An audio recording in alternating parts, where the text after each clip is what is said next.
നമസ്കാരം. ഇപ്പോൾ KSRTC CMD Tomin Thachankary മാധ്യമങ്ങളോട് സംസാരിക്കുകയാണ്. അതിലേക്ക് മനം നൊന്തു എങ്കിലും യാത്രക്കാരുടെ സൗകര്യങ്ങളും അവരുടെ മുൻഗണനയും മനസ്സിൽ കണ്ടുകൊണ്ട് ഉണർന്ന് പ്രവർത്തിച്ചതുകൊണ്ടും ബസ്സുകൾ അതിൻ്റെ ട്രിപ്പുകൾ ശാസ്ത്രീയമായി പരിഷ്കരിച്ചതിൻ്റെ വെളിച്ചത്തിൽ കളക്ഷനിൽ കുറവുണ്ടായില്ല. ഉദാഹരണത്തിന് 1000-ൽ പരം ബസ്സുകളുടെ ട്രിപ്പുകൾ കട്ട് ചെയ്ത അവസരത്തിൽ, അതായത് ഒന്നാമത്തെ ദിവസം 7.5 കോടി രൂപയുടെ വരുമാനമാണ് ഉണ്ടായത്. കൃത്യമായി പറഞ്ഞാൽ 7.49 കോടി 17-ന് തിങ്കളാഴ്ച. അതിൻ്റെ മുമ്പുള്ള ആഴ്ചയിലും ഏതാണ്ട് അത്രയും തന്നെയാണ് പണം കിട്ടിയത്. പക്ഷേ ഇവിടെ ഏതാണ്ട് 17 ലക്ഷം രൂപയുടെ ലിറ്റർ ഡീസൽ കുറവേ ഉപയോഗിച്ചിട്ടുള്ളൂ. അത്തരത്തിൽ നോക്കിക്കഴിയുമ്പോൾ KSRTCക്ക് സാമ്പത്തികമായി ആ ദിവസം ഒരു നഷ്ടമുണ്ടായില്ല. അതിൻ്റെ പിറ്റേ ദിവസം 6.5 കോടി രൂപയുടെ വരുമാനം ഉണ്ടായി, അതായത് ചൊവ്വാഴ്ച. അതിന് മുമ്പുള്ള ചൊവ്വാഴ്ച ഹർത്താൽ ദിവസം ഇരുന്നതുകൊണ്ട് 5.5 കോടിയേ കിട്ടിയുള്ളൂ. അതിനു മുമ്പുള്ള ചൊവ്വാഴ്ചയും 6.5 കോടിയായിരുന്നു കിട്ടിയത്. അതിൻ്റെ അർത്ഥം കളക്ഷനിൽ കുറവുണ്ടായില്ല. പക്ഷേ ഡീസൽ ഉപയോഗത്തിൽ ഞാൻ നേരത്തെ പറഞ്ഞതുപോലെ 17-16 ലക്ഷം രൂപയുടെ വ്യത്യാസം ഉണ്ടായി. ഇതൊക്കെ കൂടാതെ ഇന്നലെ ആദ്യത്തെ സ്പെല്ലിൽ 980 ബസ്സുകൾ അല്ലെങ്കിൽ ട്രിപ്പുകളാണ് കട്ട് ചെയ്തിട്ടുള്ളതെങ്കിൽ ഇന്നത് 337 കുറയ്ക്കാൻ കഴിഞ്ഞു. 980-ൽ നിന്ന് 337 കുറച്ചപ്പോൾ അതിൻ്റെ അർത്ഥം 1/3 കുറഞ്ഞു. നാളത്തെ കളക്ഷനോടെ നോക്കുമ്പോൾ അറിയാൻ പറ്റും ഇതിൻ്റെ കളക്ഷൻ രംഗം എങ്ങനെയാണെന്നുള്ളത്. കൂടാതെ ഞങ്ങൾക്ക് സംഭവിച്ചിട്ടുള്ള വലിയൊരു ഗ്യാപ്പ് നികത്തുവാനായി PSC നിയമനങ്ങൾ അതിവേഗത്തിലാക്കി. നാളെ ഈ സമയം PSC സെലക്ഷൻ കിട്ടിയിട്ടുള്ള എല്ലാ ഉദ്യോഗാർത്ഥികളും ഇവിടെ ഹാജരാകുകയും സാധാരണഗതിയിൽ 2 മാസമെടുത്ത് നടപ്പാക്കുന്ന പ്രൊസീജിയറുകൾ ഇത്തവണ ഒരാഴ്ച കൊണ്ട് തന്നെ പൂർത്തിയാക്കി അവരെ ബസ്സിൽ ഡ്യൂട്ടിക്ക് വിടുവാനാണ് ആഗ്രഹിക്കുന്നത്. കാരണം അത്തരത്തിലുള്ള ഒരു വേഗതയിലുള്ളൊരു പ്രക്രിയ ഉണ്ടായില്ല എങ്കിൽ യാത്രക്കാർക്ക് വരും ദിനങ്ങൾ ക്രിസ്മസിൻ്റെയും മറ്റും ദിനങ്ങളാണ്. അവർക്ക് വലിയ രീതിയിലുള്ള ബുദ്ധിമുട്ടുകളുണ്ടാവും. ഇവിടെ ഒരു കാര്യം KSRTC കൃത്യമായും ഓർക്കുന്നത്, ഞങ്ങൾക്കിപ്പോൾ ഉണ്ടായിട്ടുള്ള ഈ ബുദ്ധിമുട്ടുകൾക്കും പ്രശ്നങ്ങൾക്കും ഞങ്ങളുടെ അടിസ്ഥാനമായ യാത്രക്കാർ യാതൊരു രീതിയിലും കാരണക്കാരല്ല. ഞങ്ങളുടെ അഭിവൃദ്ധിയിലും ഞങ്ങളുടെ ചോറിലും ഞങ്ങളുടെ വരുമാനത്തിലും അടിസ്ഥാനപരമായി നിൽക്കുന്ന യാത്രക്കാർക്ക് യാതൊരു രീതിയിലുള്ള ബുദ്ധിമുട്ടുകളും KSRTCയിൽ ഉണ്ടാകരുതെന്ന് ഇവിടുത്തെ തൊഴിലാളികളും മാനേജ്മെൻറ്റും ഉറച്ചു വിശ്വസിക്കുന്നു. അക്കാരണത്താൽ തന്നെ 2-2.5 മാസം നീണ്ടു നിൽക്കുന്ന PSC recruitment, enrolment, job enrichment process ഒരാഴ്ചക്കുള്ളിൽ തന്നെ പൂർത്തിയാക്കുവാനായി ആഗ്രഹിക്കുകയാണ്. അവർ നാളെ ഇവിടെ ഹാജരായാൽ അവരുടെ ബേസിക് ഡോക്യുമെൻറ്റുകൾ പരിശോധിക്കുകയും അവരെ നിയോഗിച്ചിട്ടുള്ള ഡിപ്പോകളിലേക്ക് അവരെ പറഞ്ഞയക്കുകയും ചെയ്യും. ഡിപ്പോകളിൽ ആദ്യത്തെ 2 ദിവസത്തെ ഓറിയൻറ്റേഷൻ കോഴ്സ് കഴിഞ്ഞാൽ, നേരത്തെ അത് സ്റ്റേറ്റ് ട്രെയിനിങ് കോളേജിലായിരുന്നു നടന്നുകൊണ്ടിരുന്നത്. STCയിലെ ഇത്രയധികം പേരെ ഒരുമിച്ച് പരിശീലിപ്പിക്കാനുള്ള സൗകര്യമില്ലാത്തതിനാൽ പ്രത്യേക പരിശീലനം സിദ്ധിച്ച ട്രെയിനേഴ്സിനെ കൊണ്ട് അവരെ അതാത് ഡിപ്പോകളിൽ പരിശീലനം നൽകുകയും 2 ദിനങ്ങൾക്ക് ശേഷം അതോടൊപ്പം തന്നെ KSRTCയുടെ മുൻഗണനയെടുത്ത് അവരെ RTO ഓഫീസുകളിൽ കൊണ്ടുപോയി കണ്ടക്ടർ പരീക്ഷ എഴുതുകയും അവിടെ പാസ്സാക്കേണ്ട ചുമതല അതാത് കണ്ടക്ടർമാരുടെയാണ്. അവിടെ KSRTCക്ക് അവരെ പാസ്സാക്കാനുള്ള മാന്ത്രിക വിദ്യകളൊന്നുമില്ല. അവർ പരീക്ഷ എഴുതുകയും പാസ്സായാൽ പിറ്റേ ദിവസം തന്നെ അവർക്ക് കണ്ടക്ടർ ബാഡ്ജ് കിട്ടുന്നതിനുള്ള നടപടികൾ സ്വീകരിക്കുകയും ചെയ്യും. പിന്നീട് അവർ ഇലക്ട്രോണിക് ടിക്കറ്റ് മെഷീൻ, നിങ്ങളിൽ പലരും കരുതുന്നത് പോലെ ടിക്കറ്റ് പണം തന്നാൽ കീറിത്തരുന്ന ഒരു പതിവല്ല ഇപ്പോൾ KSRTCയിലുള്ളത്. ടിക്കറ്റ് ഇഷ്യൂ ചെയ്യുക എന്ന് പറയുന്നത് ഒരു കമ്പ്യൂട്ടറൈസ്ഡ് പ്രോസസ്സാണ്.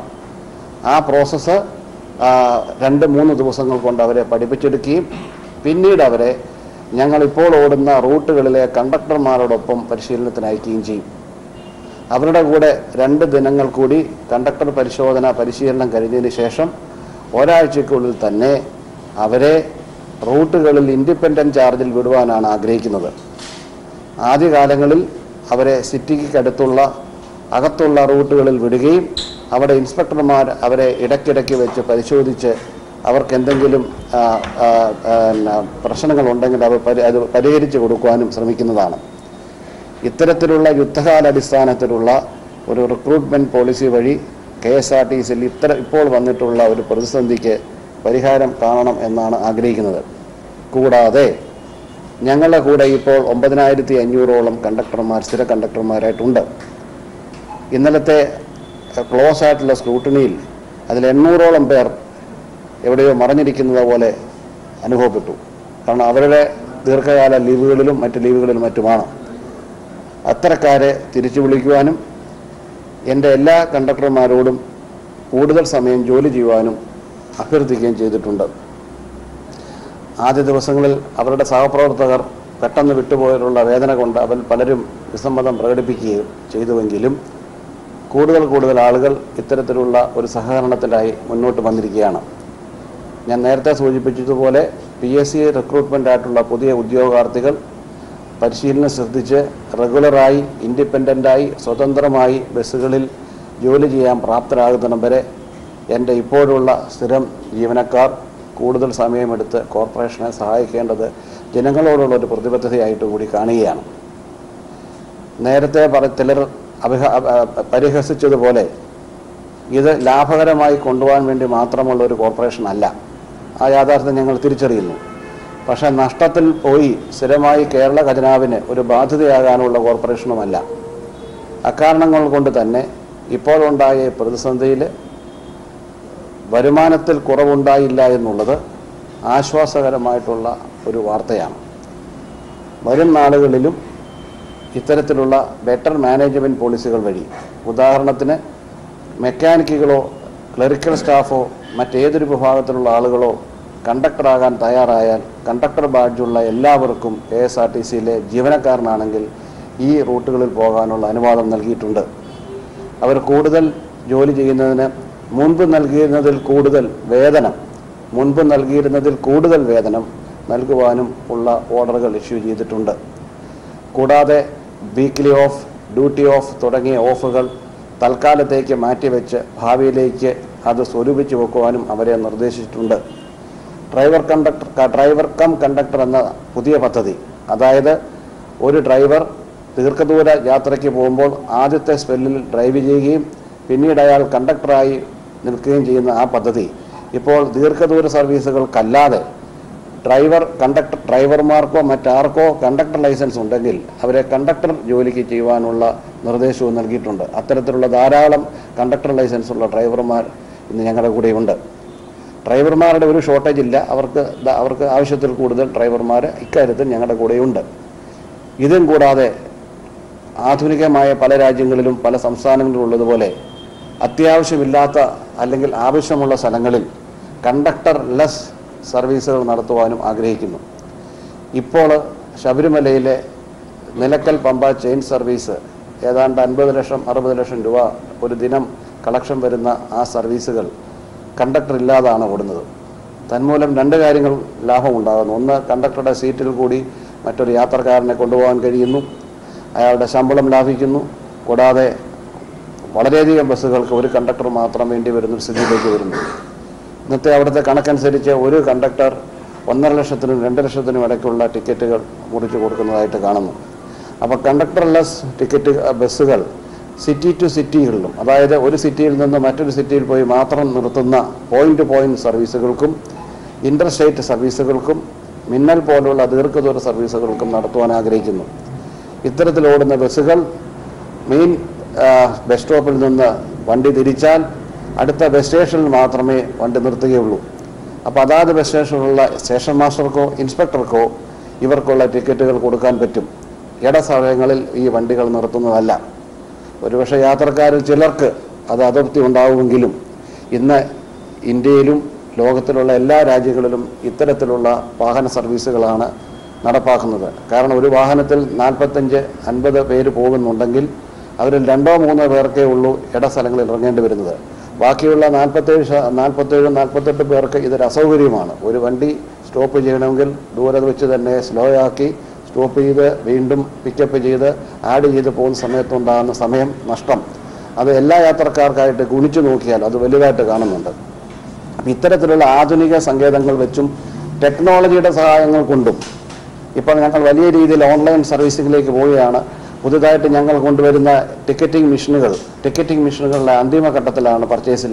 അവിടെ RFID കാർഡ് വെച്ചിട്ട് പൈസ ഇല്ലാതെ കൂടുതൽ സമയത്തും കറൻസി രൂപ പണം നേരിട്ട് നൽകാത്ത വിധത്തിലുള്ള ഡിജിറ്റൽ ടിക്കറ്റിംഗ് സംവിധാനമാണ് കൊണ്ടുവരുന്നത്. അതും ഈ അവസരത്തിൽ ഈ പ്രതിസന്ധിയിൽ കരകയറാനായി കൂടുതൽ വേഗതയിൽ നടപ്പാക്കാനും തീരുമാനിച്ചിട്ടുണ്ട്.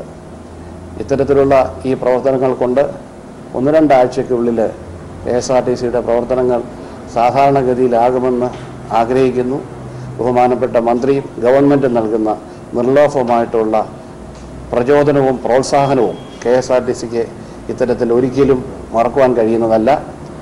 ആ ഉത്തേജനം ഉൾക്കൊണ്ടുകൊണ്ട് KSRTCയിലെ എല്ലാ ജീവനക്കാരും വേദനാജനകമായിട്ടുള്ള ഈ അവസരത്തിലാണെങ്കിലും ജനങ്ങളുടെ യാത്രക്കാരുടെ അവരുടെ പ്രതീക്ഷയ്ക്കൊത്ത് ഉയരുവാൻ ശ്രമിക്കുമെന്നുമാണ് എനിക്ക് പറയാനുള്ളത്.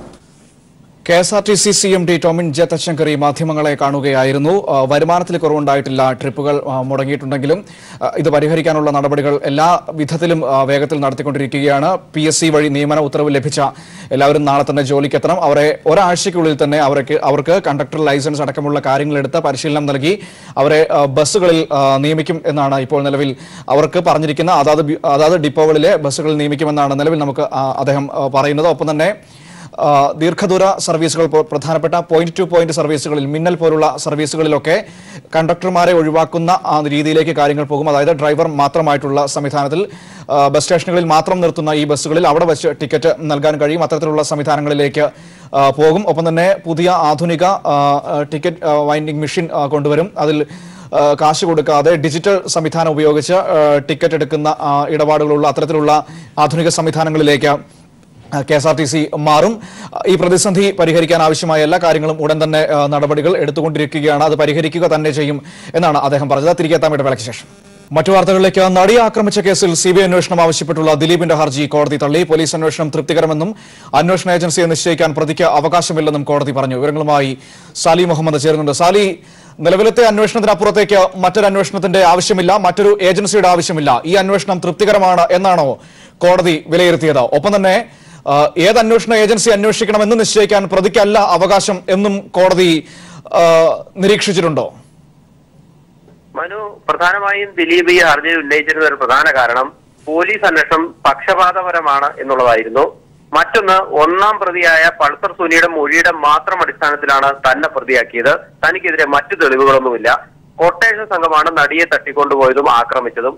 ഒപ്പം തന്നെ തനിക്കെതിരെ ഒരു ഗൂഢാലോചന നടന്നിട്ടുണ്ട്. ലിബർട്ടി ബഷീർ, ശ്രീകുമാർ മേനോൻ തുടങ്ങിയവർ തന്നെ കുടുക്കിയതാണ് തുടങ്ങിയ ആരോപണങ്ങളായിരുന്നു ഈ CBI അന്വേഷണം ആവശ്യപ്പെട്ടുള്ള ഹർജിയിൽ ദിലീപ് ഉന്നയിച്ചിരുന്നത്. ഈ ആക്ഷേപങ്ങളെല്ലാം കോടതി തള്ളി. ഒന്ന്, പോലീസ് അന്വേഷണം പക്ഷപാതപരമാണ് എന്ന വാദം കോടതി തള്ളി. കാരണം കേസ് അന്വേഷണം തൃപ്തികരമാണ്, നല്ല ദിശയിലാണ് കേസ് അന്വേഷണം മുന്നോട്ട് പോയത്. കേസ് ഡയറിയും റിപ്പോർട്ടും കോടതി പരിശോധിച്ചു. ഇതിന്റെ അടിസ്ഥാനത്തിൽ നല്ല നിലയിൽ തന്നെയാണ് കേസ് അന്വേഷണം മുന്നോട്ട് പോയത്. മാത്രമല്ല, മറ്റെന്തെങ്കിലും ആരോപണങ്ങളോ തെളിവുകളോ ഒക്കെ ഉണ്ടെങ്കിൽ അത് ഇപ്പോൾ പറയാനാവില്ല. അത് വിചാരണ കോടതിയിൽ മാത്രമേ പ്രതിക്ക് ഉന്നയിക്കാനാവൂ എന്നാണ് കോടതി പറഞ്ഞ പ്രധാനപ്പെട്ട മറ്റൊരു കാര്യം. മറ്റൊന്ന്, ഈ ലിബർട്ടി ബഷീർ, ശ്രീകുമാർ മേനോൻ തുടങ്ങിയവർ തനിക്കെതിരെ ഗൂഢാലോചന നടത്തി എന്ന ആരോപണത്തെക്കുറിച്ചും കോടതി വ്യക്തമായി പറഞ്ഞിട്ടുണ്ട്. ഈ ആരോപണങ്ങളൊന്നും തെളിയിക്കാൻ ആവശ്യമായ ഒരു തെളിവും ദിലീപിന്റെ കൈവശമില്ല. ഹർജിയിൽ അത്തരം തെളിവുകളൊന്നും മുന്നോട്ട് വെച്ചിട്ടില്ല. ഇത് കേവലം ആരോപണങ്ങൾ മാത്രമാണ് എന്നും കോടതി കണ്ടെത്തി. ആ വാദവും തള്ളി. മാത്രമല്ല, പ്രോസിക്യൂഷൻ പ്രധാനമായും ഉന്നയിച്ച ഒരു വാദം, ഒരു പ്രതിക്ക് താൻ പ്രതിയായ ഒരു കേസിൽ അന്വേഷണ ഏജൻസി ഏത് വേണം എന്ന് തീരുമാനിക്കാൻ CRPC പ്രകാരം അവകാശമില്ല. താൻ പ്രതിയായ ഒരു കേസിൽ അന്വേഷണ ഏജൻസിയെ നിശ്ചയിക്കാനുള്ള അവകാശം പ്രതിക്ക് ഇന്ത്യൻ ശിക്ഷാ നിയമം നൽകുന്നില്ല. അതുകൊണ്ട് തന്നെ ഈ കേസിൽ കേരള പോലീസ് പോരാ, CBI വേണം എന്ന വാദം ഉന്നയിക്കുന്നത് ഒരടിസ്ഥാനവുമില്ല, അത് തള്ളിക്കളയണം എന്ന വാദമാണ് പ്രോസിക്യൂഷൻ പ്രധാനമായി ഉന്നയിച്ചത്. അത് കോടതി അംഗീകരിച്ചു. മറ്റൊന്ന്, ദിലീപിന്റെ തന്ത്രം ഈ കേസ് വിചാരണ വൈകിക്കുന്നതിനുള്ള ശ്രമമാണ് എന്ന് പ്രോസിക്യൂഷൻ വാദിച്ചിരുന്നു. അതും കോടതി അംഗീകരിച്ചു. കാരണം പ്രോസിക്യൂഷൻ വിശദമായ ഒരു പട്ടിക തന്നെ നിരത്തിയിരുന്നു. ഈ അന്വേഷണം പൂർത്തിയായതിനു ശേഷം വിചാരണ തുടങ്ങുന്നതിന് മുമ്പുള്ള കാലയളവിൽ 11ഓളം ഹർജികളാണ് വിവിധ കോടതികളിലായി ദിലീപ് നൽകിയത്. അത് ദിലീപ് അന്വേഷണം ഡിലേ ചെയ്യിക്കാനുള്ള ശ്രമത്തിന്റെ ഭാഗമായി നടത്തുന്ന ഒരു ശ്രമമാണ് എന്ന് പ്രോസിക്യൂഷൻ വാദിച്ചിരുന്നു. അതും കോടതി തള്ളി. ഒടുവിൽ കേസ് അന്വേഷണം തൃപ്തികരമാണ് എന്നുകൂടി വ്യക്തമാക്കിക്കൊണ്ടാണ് ജസ്റ്റിസ് സുനിൽ തോമസ് ഈ ഹർജി തള്ളിക്കൊണ്ട് ഉത്തരവിട്ടത്. സാലി, പ്രധാനമായും ഇത്രയും നാളും ഇതിനകത്തൊരു പ്രധാനപ്പെട്ട കാര്യം, ഇപ്പോൾ സാലി പറഞ്ഞതുപോലെ ഈ പല ഹർജികളിൽ പല ആരോപണങ്ങൾ ഉന്നയിച്ചുകൊണ്ട് മനഃപൂർവ്വം കേസ് വൈകിപ്പിക്കാൻ ദിലീപിന്റെ ഭാഗത്തു നിന്ന് ശ്രമങ്ങൾ നമ്മൾ കണ്ടതാണ്. പല ഹർജികൾ കോടതിയിൽ എത്തിച്ചുകൊണ്ട് ഇത്രയും നാളും അത് പ്രോസിക്യൂഷന്റെ ആരോപണമായിരുന്നു. ഇവിടെ ഇന്ന് പ്രോസിക്യൂഷൻ ആ ആരോപണം ഉന്നയിച്ചപ്പോൾ അത് കോടതി ശരിവെക്കുന്ന ഒരു സാഹചര്യത്തിലേക്ക് എത്തിയെങ്കിൽ ഈ കേസിലെ ദിലീപിന്റെ പല ഇടപെടലുകളും ചോദ്യം ചെയ്യപ്പെടുന്ന ഒരു സാഹചര്യത്തിലേക്ക് കോടതി കൂടി എത്തുന്നു എന്നല്ലേ മനസ്സിലാക്കേണ്ടത്? ഏതായാലും കോടതിക്ക് ഒരു കാര്യം ബോധ്യപ്പെട്ടിട്ടുണ്ട്. ഈ കേസിന്റെ വിചാരണ അനന്തമായി വൈകിക്കാനുള്ള ഒരു ശ്രമം പ്രതിയായ ദിലീപ് നടത്തുന്നു എന്ന് പ്രോസിക്യൂഷൻ ഉന്നയിച്ചത് അത് കോടതി മുഖവിലേക്ക് എടുത്തിട്ടുണ്ട് എന്നാണ് തന്നെ മനസ്സിലാക്കുന്നത്. കാരണം എന്തുകൊണ്ടാണ് ഇത്തരം ഒരു ആരോപണം ഉന്നയിക്കുന്നതെന്ന് പ്രോസിക്യൂഷൻ വളരെ വിശദമായി പറഞ്ഞിട്ടുണ്ട്. 11 ഹർജികൾ ഇതുമായി ബന്ധപ്പെട്ട് വിവിധ കോടതികളിൽ ദിലീപ് ഇതിനകം സമർപ്പിച്ചിട്ടുണ്ട്. അത് മജിസ്ട്രേറ്റ് കോടതി മുതൽ സുപ്രീം കോടതി വരെയുള്ള വിവിധ ഹർജികൾ സമർപ്പിച്ചിട്ടുണ്ട്. ആ ഹർജികളെല്ലാം വിവിധ കോടതികൾ തള്ളിക്കളയുകയും ചെയ്തു. ഒരു കോടതി തള്ളുമ്പോൾ അതേ ഹർജിയുമായി ഉയർന്ന കോടതിയെ സമീപിക്കുകയാണ് ദിലീപിന്റെ രീതി. അപ്പോൾ ചുരുക്കത്തിൽ വിചാരണ ഡിലേ ആക്കുക എന്നുള്ള ഒരു ലക്ഷ്യം തന്നെയാണ് ദിലീപിനുള്ളത് എന്ന് വിശദമായി ഡേറ്റകൾ ഉൾപ്പെടുത്തിക്കൊണ്ട് തന്നെയാണ് പ്രോസിക്യൂഷൻ വാദിച്ചത്. അത് കോടതി അംഗീകരിച്ചിരിക്കുന്നു എന്നുള്ളത് ദിലീപിനെ സംബന്ധിച്ചിടത്തോളം വലിയൊരു തിരിച്ചടിയാണ്. മാത്രമല്ല, ദിലീപ് ഉന്നയിച്ച പ്രധാനപ്പെട്ട മറ്റൊരു കാര്യം തനിക്കെതിരെയുള്ള തെളിവുകളെല്ലാം കെട്ടിച്ചമച്ചതാണ് എന്നുള്ളതായിരുന്നു. പക്ഷേ കോടതി ആ വാദം മുഖവിലേക്ക് എടുത്തതേയില്ല. കോടതി പറഞ്ഞത് അത്തരം എന്തെങ്കിലും കാര്യങ്ങൾ ഉണ്ടെങ്കിൽ അത് ഉന്നയിക്കേണ്ടത് ട്രയൽ കോടതിയിലാണ്, വിചാരണ കോടതിയിലാണ് പ്രതിക്ക് അത്തരം പരാതികൾ ഉണ്ടെങ്കിൽ ഉന്നയിക്കാൻ അവകാശം ലഭിക്കുക, അല്ലെങ്കിൽ സാവകാശം ലഭിക്കുക. ആ സമയത്ത് മാത്രം ഉന്നയിക്കാൻ കഴിയുകയുള്ളൂ, മറ്റു വാദങ്ങളൊന്നും നിലനിൽക്കുന്നതല്ല എന്ന് അസന്നിഗ്ധമായി വ്യക്തമാക്കിക്കൊണ്ടാണ് ജസ്റ്റിസ് സുനിൽ തോമസ് ഈ ഹർജി തള്ളിക്കൊണ്ട് ഉത്തരവിട്ടത്. ശരി, സാലി മുഹമ്മദാണ് വിവരങ്ങൾ നൽകിയത്.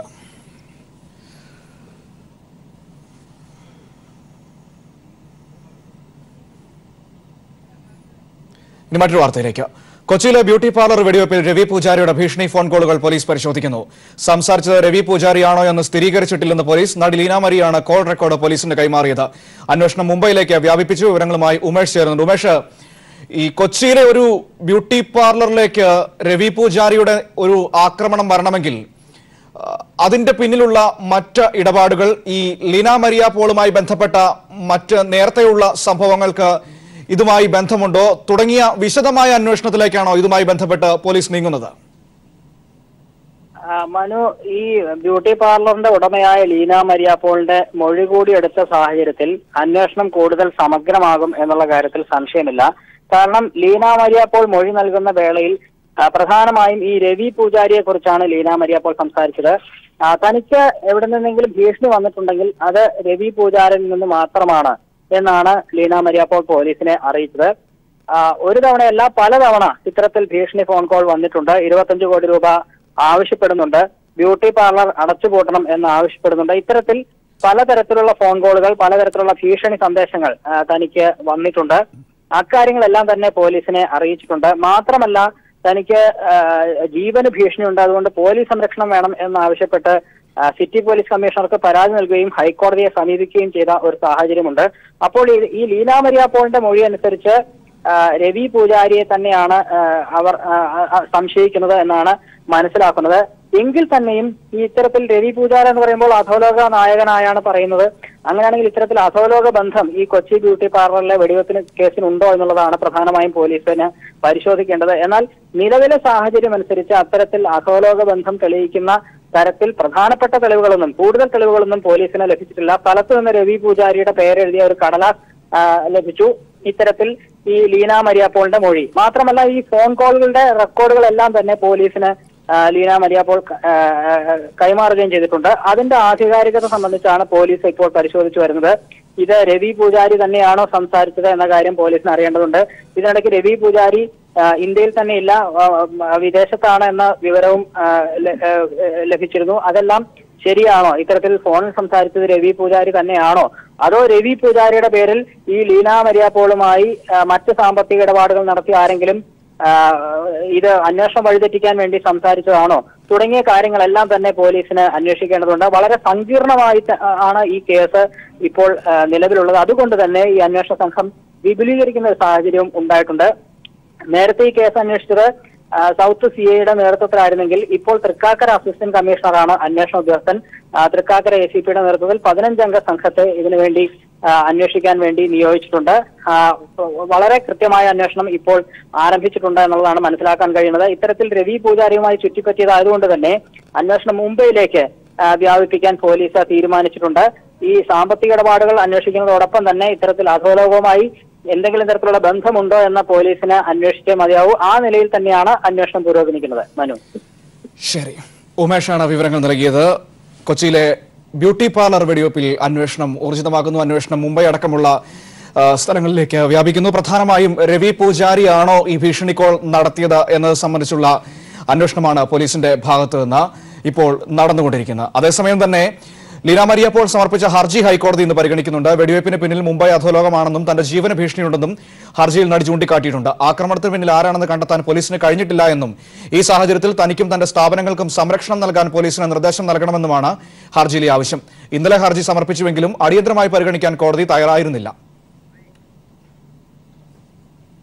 തിരികെ വാർത്തയിലേക്ക്. സീരിയൽ നടിയുടെ ലഹരി വിൽപ്പന ഇടപാടുകൾ നടന്നത് വാട്സാപ്പ് വഴി. ശബ്ദ സന്ദേശങ്ങൾ പോലീസ് പിടിച്ചെടുത്തു. ലഹരി മരുന്ന് കൈമാറിയിരുന്നത് ബേക്കറികളിൽ വെച്ച്. സംശയം തോന്നാതിരിക്കാനായിരുന്നു ഇടപാടിന് ബേക്കറികൾ തെരഞ്ഞെടുത്തത്. ഇടപാടുകാരിൽ നിന്ന് മുൻകൂർ പണം വാങ്ങിയായിരുന്നു വിൽപ്പന. വിവരങ്ങളുമായി വിഷ്ണു ചേരുന്നത്. വിഷ്ണു, ഈ സീരിയൽ നടിയുടെ ലഹരി മരുന്ന് വിൽപ്പനയുമായി ബന്ധപ്പെട്ട വിശദമായ വിവരങ്ങളാണോ ഇപ്പോൾ ലഭ്യമായിരിക്കുന്നത്? ഇതിൽ പറയുന്നത് അനുസരിച്ചാണെങ്കിൽ ബേക്കറികൾ കേന്ദ്രീകരിച്ചാണോ, സംശയം ഉളവാകാതിരിക്കാൻ വേണ്ടി ബേക്കറികൾ കേന്ദ്രീകരിച്ചാണോ ഇടപാട് നടന്നിരുന്നത്? മനു, നമ്മൾ നേരത്തെ കുറച്ച് ദിവസങ്ങൾക്ക് മുൻപാണ് പോലീസിന് ലഭിച്ച രഹസ്യ സന്ദേശത്തിന്റെ അടിസ്ഥാനത്തിൽ നടത്തിയ പരിശോധനയിൽ കാക്കനാട്ട് നടിയുടെ ഉടമസ്ഥതയിലുള്ള ഫ്ളാറ്റിൽ നിന്ന് MDMA എന്ന് പറയുന്ന വിഭാഗത്തിൽപ്പെട്ട ഒരു മയക്കുമരുന്ന് പോലീസ് കണ്ടെടുത്തത്. ഇത് ജാമ്യം പോലും ലഭിക്കാത്ത അതിതീവ്ര സ്വഭാവമുള്ള കുറ്റകൃത്യമായാണ് കണക്കാക്കിയിരുന്നത്. ഇതിൽ നാൾക്ക് നാളുണ്ടാകുന്ന കേസന്വേഷണത്തിലുണ്ടാകുന്ന വികാസമാണ് ഇപ്പോൾ വാട്സാപ്പ് കേന്ദ്രീകരിച്ച് ലഹരി മരുന്ന് വിൽപ്പന നടത്തിയതിലേക്ക് വിരൽ ചൂണ്ടുന്നത്. ഈ ലഹരി മരുന്ന് നടിക്ക് ലഭിച്ചത് ബംഗളൂരുവിൽ നിന്നാണെന്നും ഇത് കൊണ്ടുകൊടുത്തത് ഡ്രൈവർ ആണെന്നും ഉൾപ്പെടെയുള്ള കാര്യങ്ങൾ പോലീസിന് കേസിന്റെ ആദ്യഘട്ട അന്വേഷണങ്ങളിൽ തന്നെ കണ്ടെത്താൻ സാധിച്ചു. തുടർന്ന് ഇപ്പോഴാണ് നടിയുടെ ഫോൺ പരിശോധിച്ചപ്പോഴാണ് വാട്സാപ്പ് ഗ്രൂപ്പ് നിർമ്മിക്കുകയും അതുവഴി ഉപഭോക്താവിനെ കണ്ടെത്തി അയാൾക്ക് ആവശ്യക്കാരന് പണം മുൻകൂട്ടി നൽകിയാൽ മാത്രം അത് അവർ പറയുന്ന ഒരു ബേക്കറിയിൽ ഇത്തരത്തിൽ വെച്ച് ലഹരി മരുന്ന് കൈമാറുന്ന തരത്തിലാണ് ഇടപാടുകൾ കൊണ്ടു നടന്നിരുന്നത്. ഫോൺ കോളുകൾ കേന്ദ്രീകരിച്ച് ഏറെ പിടിക്കപ്പെടാൻ സാധ്യതയുള്ളത് കൊണ്ടാണ് വാട്സാപ്പ് ഉപയോഗിച്ചിരുന്നത്. ഇതുകൊണ്ട് തന്നെ നടിയുടെ ഫോൺ പോലീസ് പിടിച്ചെടുത്തിട്ടുണ്ട്. എന്തായാലും കൂടുതൽ വിശദമായ അന്വേഷണം നടന്നുകൊണ്ടിരിക്കുകയാണ്. ഇവർക്ക് അന്തർ സംസ്ഥാന ലഹരി മരുന്ന് മാഫിയയുമായി വല്ല ബന്ധമുണ്ടോ, അല്ലെങ്കിൽ അക്കാര്യങ്ങളിലെല്ലാം കൂടുതൽ സ്ഥിരീകരണം ലഭിക്കേണ്ടതുണ്ട്. ഇതിനുവേണ്ടി തന്നെ അതിൽ കാര്യമായ അന്വേഷണം നടക്കുന്നുണ്ട്. സൈബർ സെല്ലിന്റെയും സഹായം പോലീസ് തേടിയിട്ടുണ്ട്. എന്തായാലും ഇത്തരത്തിൽ പുതിയ ടെക്നോളജികൾ, സാങ്കേതിക വിദ്യയുടെ വിവിധ ഫലങ്ങൾ ഉപയോഗിച്ചുകൊണ്ട് തന്നെ ഇത്തരത്തിൽ ഗൂഢാലോചന നടത്തുകയും ഇത്തരത്തിൽ വ്യവസായം നടത്തുകയും ചെയ്യുന്നത്, അത് ലഹരി മരുന്ന് അതിതീവ്ര വിഭാഗത്തിൽപ്പെടുന്ന ലഹരി മരുന്ന് വിൽപ്പന നടത്തുന്നത് എല്ലാം തന്നെ ഇപ്പോൾ പോലീസിന് അന്വേഷണത്തിൽ പുതിയൊരു വഴിത്തിരിവായിരിക്കുകയാണ്. മനു, ശരി. വിഷ്ണുവാണ് വിവരങ്ങൾ നൽകിയത്. സീരിയൽ നടിയുടെ ലഹരി മരുന്ന് വിൽപ്പനയിൽ ശബ്ദ സന്ദേശങ്ങൾ പോലീസ് പിടിച്ചെടുത്തിരിക്കുന്നു. പ്രധാനമായും ബംഗളൂരു കേന്ദ്രീകരിച്ചാണ് ഇതിന്റെ ലഹരി മരുന്നിന്റെ കേന്ദ്രമെന്നാണ് നിലവിൽ അറിയാൻ വേണ്ടി കഴിയുന്നത്. ബേക്കറികളിലൂടെയായിരുന്നു സംശയം തോന്നാതിരിക്കാൻ വേണ്ടി ഇതിന്റെ കച്ചവടം നടത്തിയിരുന്നതെന്നാണ് പോലീസ് മനസ്സിലാക്കിയിരിക്കുന്നത്. ജില്ലാ കളക്ടർമാരുടെയും വകുപ്പ് മേധാവികളുടെയും യോഗം തിരുവനന്തപുരത്ത് തുടങ്ങി. മുഖ്യമന്ത്രി പിണറായി വിജയന്റെ അധ്യക്ഷതയിലാണ് യോഗം. വിവരങ്ങളുമായി ഷീജ ചേരുന്നത്. ഷീജ, പ്രധാനമായും സംസ്ഥാനത്തെ വികസന പദ്ധതികളുടെ വിലയിരുത്തലും ഒപ്പം തന്നെ നവകേരള നിർമ്മാണത്തിന്റെ പുരോഗതിയുമാണ് യോഗം വിലയിരുത്തുന്നത്. മനു 10:00 ഇവിടെ തൈക്കാട് ഗസ്റ്റ് ഹൗസിൽ ജില്ലാ കളക്ടർമാരുടെയും അതോടൊപ്പം തന്നെ വകുപ്പ് മേധാവികളും പങ്കെടുക്കുന്ന യോഗം ഇവിടെ ആരംഭിച്ചിരിക്കുന്നത്. മുഖ്യമന്ത്രി പിണറായി വിജയന്റെ അധ്യക്ഷതയിൽ ചേരുന്ന ഈ ഒരു യോഗത്തിൽ അതാത് വകുപ്പുകളുടെ മന്ത്രിമാരും പങ്കെടുക്കുന്നുണ്ട്. ഏതായാലും പ്രധാനമായും സംസ്ഥാനത്തിന്റെ വികസന പദ്ധതികളുടെ പുരോഗതി ഇന്നത്തെ ഈ യോഗം വിലയിരുത്തുന്നതായിരിക്കും. അതോടൊപ്പം തന്നെയാണ് കേരള പുനർനിർമ്മാണ പ്രവർത്തനങ്ങൾ, അതും വിശദമായി തന്നെ ഇന്നത്തെ ഈ യോഗം ചർച്ച ചെയ്യുന്നുണ്ട്. ഓരോ ജില്ലകളിലെയും സ്ഥിതിഗതികൾ കളക്ടർമാർ ഈ യോഗത്തിൽ വിശദീകരിക്കുന്നതായിരിക്കും. കാരണം പുനർനിർമ്മാണവുമായി ബന്ധപ്പെട്ടുള്ള വിഷയങ്ങൾ അതിനായിരിക്കും പ്രാധാന്യം കൂടുതൽ നൽകുക ഇന്നത്തെ ഈ ഒരു യോഗം. അതിന്റെ അടിസ്ഥാനത്തിൽ ഓരോ ജില്ലകളിലെയും സ്ഥിതിഗതികൾ കളക്ടർമാർ വിലയിരുത്തും. തുടർന്ന് ഏതായാലും തുടർ പ്രവർത്തനങ്ങളുമായി ബന്ധപ്പെട്ടുള്ള കാര്യങ്ങളിൽ ഒരു ഏകോപനം അതും ഇന്നത്തെ ഈ യോഗത്തിൽ ഉണ്ടാകും. ഏതായാലും യോഗം ഇപ്പോൾ പുരോഗമിക്കുകയാണ്. ശരി, ഷീജയാണ് വിവരങ്ങൾ നൽകിയത്. ഇനി മറ്റു വാർത്തകളിലേക്ക്. എംപാനൽഡ് ജീവനക്കാരെ പിരിച്ചുവിട്ട 3-ാം ദിവസവും എറണാകുളം ജില്ലയിൽ KSRTC സർവീസുകളിൽ ഗണ്യമായ കുറവ്. ജില്ലയുടെ കിഴക്കൻ മേഖലകളിലേക്കുള്ള സർവീസുകളാണ് പ്രധാനമായും ബാധിക്കപ്പെട്ടത്. 15 സിറ്റി സർവീസുകളിൽ 11 സർവീസുകളും മുടങ്ങി. കൊച്ചിയിൽ നിന്നും വിഷ്ണു പ്രസാദ് തയ്യാറാക്കിയ റിപ്പോർട്ട്. എറണാകുളം ജില്ലയിലും തുടർച്ചയായ 3-ാം ദിവസമാണ് ഗതാഗതം സ്തംഭിച്ചുകൊണ്ടിരിക്കുന്ന അവസ്ഥയുള്ളത്. കഴിഞ്ഞ ദിവസങ്ങളെക്കാൾ അധികം ബസ്സുകൾ മുടങ്ങിയ സാഹചര്യവും എറണാകുളം ജില്ലയിൽ മാത്രമായുണ്ട്. എറണാകുളം ഡിപ്പോയിൽ ഉണ്ടായിരുന്ന 63 സർവീസുകളിൽ 28 മുടങ്ങിയ ഒരു സ്ഥിതിവിശേഷമാണുള്ളത്. പെരുമ്പാവൂർ ഡിപ്പോയിൽ 17 സർവീസുകളും പറവൂരിൽ 10, ആലുവയിൽ 35, എറണാകുളം സിറ്റിക്കകത്ത് 15 സർവീസുകളിൽ 11 സർവീസും മുടങ്ങിയ സാഹചര്യമാണുള്ളത്. ടൂറിസ്റ്റുകളടക്കം നിരവധി പേരാണ് ഇപ്പോൾ ബസ് കാത്ത് ഇപ്പോൾ സ്റ്റേഷനിലും അതുപോലെ മറ്റു സ്ഥലങ്ങളിലുമായി കാത്തു നിന്നുകൊണ്ടിരിക്കുന്നത്. പരമാവധി ആളുകളെ ഉൾക്കൊള്ളിച്ചുകൊണ്ടാണ് ഓരോ ബസ്സുകളും, പ്രത്യേകിച്ച് ദീർഘദൂര ബസ്സുകളെല്ലാം തന്നെ സർവീസ് നടത്തിക്കൊണ്ടിരിക്കുന്നത്. എന്നാൽ ഇപ്പോൾ ഈ ഒരു സാഹചര്യത്തിൽ ബസ്സുകൾക്കെല്ലാം തന്നെ പറഞ്ഞ നടപടി ആ ഒരു കൃത്യസമയത്ത് ഓടാൻ സാധിക്കാത്ത ഒരു സാഹചര്യവും ഉണ്ടായി വരുന്നുണ്ട്. ഒരുപാട് പേർ, നിരവധി പേരാണ് ഇപ്പോൾ ഈ ഒരു ഇതുമായി ബന്ധപ്പെട്ട് തടസ്സപ്പെട്ടുകൊണ്ടിരിക്കുന്നത്. എറണാകുളം കോലഞ്ചേരി, മൂവാറ്റുപുഴ, പെരുമ്പാവൂർ, മൂവാറ്റുപുഴ എന്നീ റൂട്ടുകളെല്ലാം തന്നെ പൂർണ്ണമായും KSRTC സർവീസുകളെ ആശ്രയിച്ചാണ് സർവീസ് നടത്തിക്കൊണ്ടിരിക്കുന്നത്. ഇവിടങ്ങളിലേക്കെല്ലാമാണ് യാത്രക്കാർക്ക് വലിയ തോതിലുള്ള ഒരു ബുദ്ധിമുട്ട് നേരിട്ടുകൊണ്ടിരിക്കുന്നത്. നമുക്ക് കാണാൻ കഴിയുന്നത് പോലെ തന്നെ മണിക്കൂറുകളോളമായി ഇപ്പോൾ ബസ് കാത്തു നിൽക്കുന്ന ആളുകളാണ് എറണാകുളം ഈ ഒരു ഡിപ്പോയിൽ മാത്രമുള്ളത്. രാവിലെ ജോലിക്ക് പോകുന്നവർ, വിദ്യാർത്ഥികൾ ഉൾപ്പെടെയുള്ളവർ, ടൂറിസ്റ്റുകൾ എല്ലാവരും ഈ ഒരു പ്രശ്നത്തിൽ രൂക്ഷമായി വലയുന്ന ഒരു സാഹചര്യവും ഇപ്പോൾ നമുക്ക് ഇവിടെ കാണാൻ സാധിക്കും. പറവൂർ ഡിപ്പോയിൽ ഒരു എംപാനൽഡ് ജീവനക്കാരൻ സത്യാഗ്രഹം ആരംഭിച്ചിട്ടുണ്ട്. ഇത്തരത്തിൽ വലിയ രീതിയിൽ പൊതുഗതാഗത രംഗം വലിയ രീതിയിൽ സ്തംഭിച്ചുകൊണ്ടിരിക്കുന്ന ഒരു കാഴ്ചയും കൊച്ചിയിൽ നിന്ന് നമുക്ക് കാണാൻ കഴിയും. എന്ത് തന്നെയായാലും ഉടൻ തന്നെ ഇതിനൊരു പരിഹാരം കാണാമെന്ന് KSRTCയും അതുപോലെ തന്നെ സർക്കാരും ഈ ഒരു വിഷയത്തെ അതീവ ഗൗരവത്തോടെയാണ് എടുത്തിട്ടുള്ളത്. എന്തിനായാലും വരും മണിക്കൂറുകളിൽ കൂടുതൽ ബസ്സുകളും അതുപോലെ ജീവനക്കാരും വന്നെങ്കിൽ മാത്രമേ ഈ ഒരു പ്രശ്നത്തെ മറികടക്കാൻ സാധിക്കുകയുള്ളൂ. ഇപ്പോൾ നേരത്തെ ഉണ്ടായിരുന്ന എംപാനൽഡ് ജീവനക്കാരിൽ പലരും ഡബിൾ ഡ്യൂട്ടിയും അതുപോലെ തന്നെ അധിക ഡ്യൂട്ടിയും എല്ലാം എടുത്താണ് ഈ ഒരു വിഷയം കൈകാര്യം ചെയ്തിരുന്നത്. എന്നാൽ ഇപ്പോൾ ഉള്ള ജീവനക്കാർക്ക് ആരോഗ്യ പ്രശ്നങ്ങൾ ഉൾപ്പെടെയുള്ള കാരണങ്ങൾ കൊണ്ട് തന്നെ ഡബിൾ ഡ്യൂട്ടി ഉൾപ്പെടെയുള്ള കാര്യങ്ങൾ എടുക്കാൻ സാധിക്കുന്നില്ല. സർ, എത്ര നേരമായി ഇവിടെ കാത്തു നിൽക്കുന്നു? ഞാനിപ്പോൾ 10 മണിക്കാണ് എൻ്റെ ബസ്. Low floor. ഒരുപാട് ബസ്സുകളുടെ സർവീസുകളുടെ എണ്ണം കുറവല്ലേ? എണ്ണം കുറവ്. യാത്രക്കാരെയൊക്കെ ഏത് രീതിയിൽ ബാധിക്കുന്നതാണ് കരുതുന്നത്? ഇത് വളരെയധികം എല്ലാം അപ്സെറ്റ് ആവുമല്ലേ. ഇപ്പോൾ നമ്മൾ ഓരോ ടൈമിന് ഓരോ സ്ഥലത്ത് എത്തേണ്ടതാണ്. അതൊന്നും സാധ്യമല്ല. അപ്പോൾ അതാണ്. അപ്പം ഞാൻ തന്നെ അവിടെ നിന്ന് എടപ്പള്ളിയിൽ നിന്ന് കയറിയാൽ മതിയായിരുന്നു. പക്ഷെ കിട്ടുമെന്ന് സംശയമായിട്ടാണ് ഇവിടെ റിസർവേഷൻ ഉണ്ട്, ഇവിടെ നിൽക്കുകയാണ്, വെയിറ്റ് ചെയ്തിട്ട്.